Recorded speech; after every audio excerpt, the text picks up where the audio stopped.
toujours aussi franche et sans artifice, Béatrice Dalle s'est une nouvelle fois livrée à cœur ouvert dans l'épisode du podcast À voix nue de France Culture, mis en ligne ce mercredi 1er septembre. Entre discussions intimes et artistiques, la comédienne s'y est notamment confiée sur les hommes qui ont marqué sa vie. D'abord son grand ami Guillaume Depardieu, dont la disparition prématurée est toujours une douleur insurmontable pour elle. Pour rendre hommage à celui qu'elle considérait comme un frère, la star de 37°2 le matin s'est d'ailleurs fait un tatouage en son honneur. Béatrice Dalle est également revenue sur son histoire d'amour passionnel avec Joe Star, une relation de plus de 10 ans qui a commencé de façon très insolite. Entre l'actrice et le rappeur, tout a en effet débuté par un coup de foudre au premier regard. Mais pas à la première rencontre. Ça a été une histoire tellement passionnelle.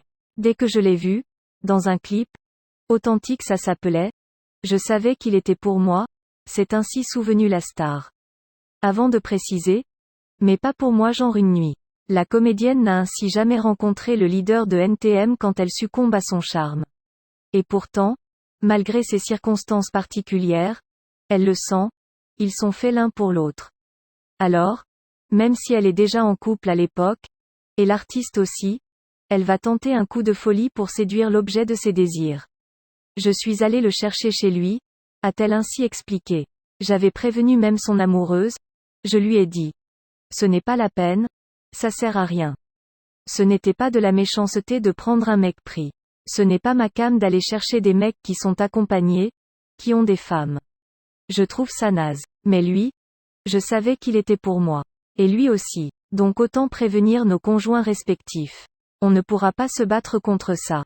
Les deux artistes ont ensuite vécu une fulgurante romance, mais vouée à l'échec comme le confiait Joe Star au JDD en 2019.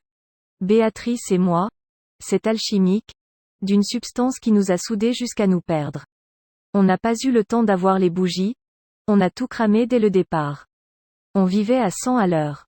À un moment, il aurait fallu remettre de la distance. On était trop fusionnels. Cela reste pourtant leur plus belle histoire d'amour.